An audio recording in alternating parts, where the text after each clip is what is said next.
Estamos de volta com Política Cruzada. Agora nós vamos bater um papo traçando aí um panorama do que aconteceu com o fim da greve dos caminhoneiros na semana que passou e o reflexo disso daqui para frente. O país começa a novamente se encaixar à normalidade. Os postos vão recebendo combustíveis, as distribuidoras de gás também, mas ainda precisa de mais um tempinho para regularizar. Antes de falar com o professor, que é economista, o professor Cássio Garcia Ribeiro, que está conosco. Bom dia, professor. Bom dia. Seja bem-vindo. Antes de trazer a análise dele, eu vou querer saber do doutor Onésio, que é procurador da República, que está aqui conosco, se está tudo normalizado, porque ele participou de um comitê de crise, juntamente com a Polícia Militar, com o Exército, com a Prefeitura, enfim, com todos os órgãos aqui da cidade para liberar os combustíveis lá no pool da Petrobras, na distribuição, e também para a chegada do gás de cozinha. Doutor Onésio, bom dia. Bom dia, Henrique. Posso falar que a situação já está quanto em normalizado? Em que percentual? 50%, 60%, 70%? Mais do que isso? Depende da área. Na questão da gasolina, certamente uns 80%. Na questão do gás, hoje chegam 2 carregamentos que já estavam sendo cuidados há 3, 4 dias atrás, com mais de 20 mil botijões, sendo que Uberlândia vende na faixa de 8 mil por dia, atendendo o Noroeste, Alto Paranaíba e até mesmo o Sudoeste Goiano. Então vai levar um tempinho, mas o caminho agora é regularizar. Acreditamos que no máximo até quarta-feira os estoques já devem ser encontrados em todos os lugares. Uberlândia é referência para tudo isso, né? O senhor falava da distribuição de combustíveis, como é que estava lá no meio da greve, faltava muito, precisou de vir fazer esse grupo de trabalho para conseguir liberar, negociando com os caminhoneiros para conseguir liberar combustível para os casos mais urgentes? Sim. Na sexta-feira passada ainda, não essa última anterior, há 10 dias atrás, o MP estadual abriu um procedimento para criar um comitê de crise, com o MP federal, com a Polícia Militar, Exército, Prefeitura, enfim, diversos órgãos. Esse comitê, então, se reuniu na segunda à tarde e na segunda de manhã a Prefeitura também tinha criado um novo trabalho junto com o Exército. Enfim, nós fizemos a unificação desses comitês, participou também a sociedade civil, Sindicato Rural, Câmara de Dirigentes Lojistas, PROCON, enfim, universidade, as diversas secretarias da Prefeitura, todos que pudessem ser envolvidos com o risco de desabastecimento. Desse comitê surgiram marcação de cargas prioritárias pela Defesa Civil, escolta pela Polícia Militar, Exército e PRF, que também teve uma atuação logística fantástica, o Ministério Público orientando questões jurídicas e fazendo recomendações para retirar entraves legais, já que nós vivíamos um momento de exceção. E com isso, Uberlândia, ao que nós sabemos, foi a região de Minas e uma das do Brasil que menos sofreu os impactos de desabastecimento e mais rapidamente voltou a essa regularidade. No caso dos combustíveis mesmo, na segunda-feira passada, na terça, nós já percebíamos os postos abastecendo em grande quantidade. Ainda faltava, claro, mas em grande quantidade. Enquanto Uberlândia, até na quarta-feira, o combustível estava começando a chegar, dado essa organização que foi feita aqui. Bom, professor, isso tudo trouxe um impacto muito grande. O amigo deve estar assistindo e perguntando assim, mas o Rick não vai falar nada dos caminhoneiros, não vou. Só um minutinho, vamos trazer a análise aqui primeiro. Nós tivemos praticamente 2 semanas de impacto aí, né? A Prefeitura vai começar a receber o ICMS das vendas de combustíveis e outros produtos nos próximos dias. Já recebeu uma remessa semana passada, na próxima terça-feira, depois de amanhã, já recebe outro. Provavelmente os números já virão abaixo, certeza que virão abaixo do que normalmente ela recebe. É possível traçar um panorama de Brasil, de Estado de Minas Gerais, de Uberlândia, a partir dessa crise, que ela afetou, não resta dúvida. Em quanto? Pois é, Rick, a gente já sabe, principalmente considerando as propostas, ou a proposta principal que o governo federal fez aos caminhoneiros, né, de redução do diesel, especialmente diesel, né, ainda está mantida a política de preços ligadas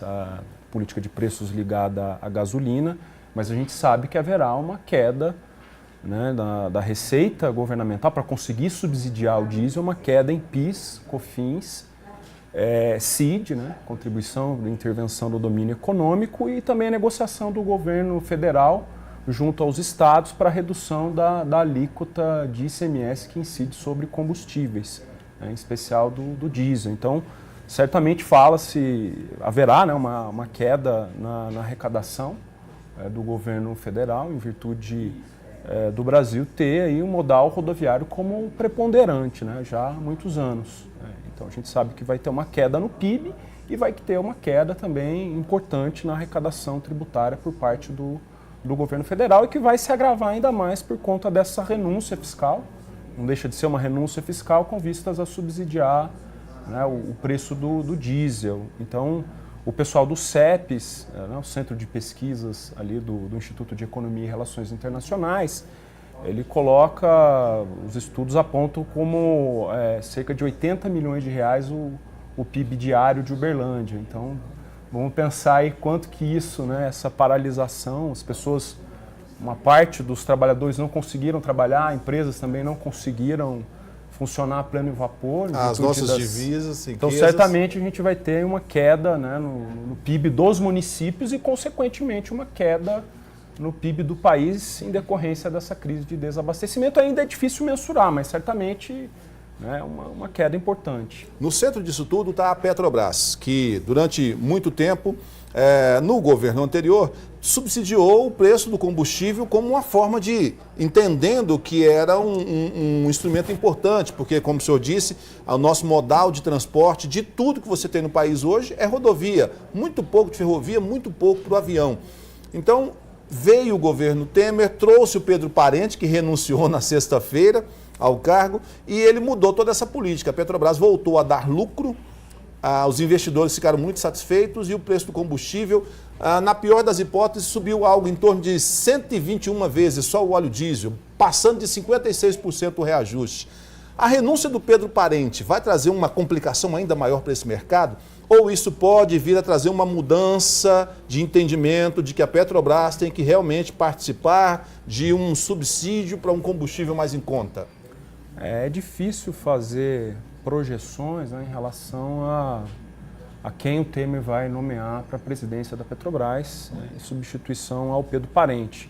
De todo modo, as informações que foram divulgadas até o momento, né, dão conta que vai ser alguém ali do conselho diretor da empresa que seguirá na política adotada durante a gestão Parente.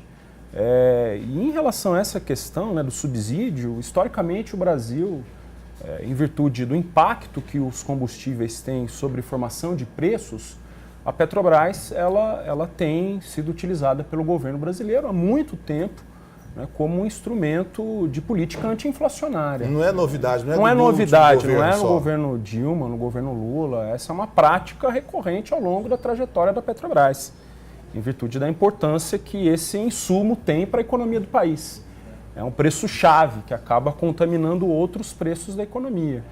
Então, são duas questões importantes. De um lado, nós precisamos considerar que a Petrobras é uma sociedade de economia mista, ela possui ações negociadas na Bolsa de Valores. Então, tem que dar lucro. Tem que dar lucro, né? Então, em alguma medida, de fato, a gente não pode impor esse prejuízo à Petrobras e, consequentemente, aos seus acionistas, mas também é importante que nós consideremos o fato de que o setor de petróleo e gás ele é estratégico para o país e, de acordo com a Lei 9.478/97, que é a lei chamada Lei do Petróleo, as empresas que atuam nesse setor elas precisam zelar por preço, qualidade e quantidade ofertada de combustíveis no país. Então, isso é um aspecto importante que eu gostaria de chamar a atenção. Já falo com o senhor. Voltando, doutor Onésio, com relação aos impostos que o professor citou, o governo desonerou aí PIS e COFINS, muito importante para a Seguridade, que é o abono que a pessoa recebe no ano em que ele está, por exemplo, o trabalhador que trabalhou no ano passado, com carteira assinada, e aí tem os períodos, né, ele tem direito a meio salário mínimo até 2 salários mínimos, dependendo do período que ele trabalhou. É um abono voltado para o trabalhador mesmo, aquele que ganha pouco e tem condições de ter um recurso extra. Vai faltar dinheiro nesse caixa.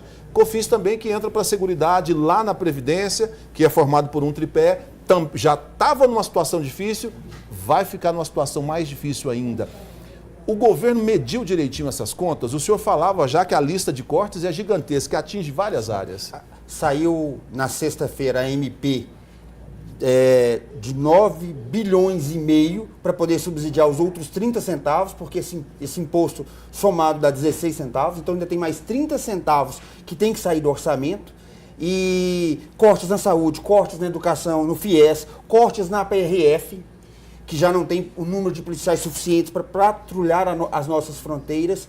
E mais, Rick, o governo tem um estudo de 2017 dizendo para que não se dê desoneração da folha do imposto sobre a folha de trabalhadores para nenhum setor. O governo prometeu a mais que vai desonerar a folha do setor de transporte, sem nenhum tipo de estudo da efetividade desse tipo de medida. Ou seja, a greve acaba trazendo inúmeras outras consequências que vão ser divididas por toda a população sem que se tenha a certeza de que isso vai realmente tornar esse setor competitivo ou que esse alívio está de forma correta. Lembrando que 70% do transporte de longa distância é feito por empresas e não por caminhoneiros autônomos. A gente vai fazer um breve intervalo e volta já já, não saia daí.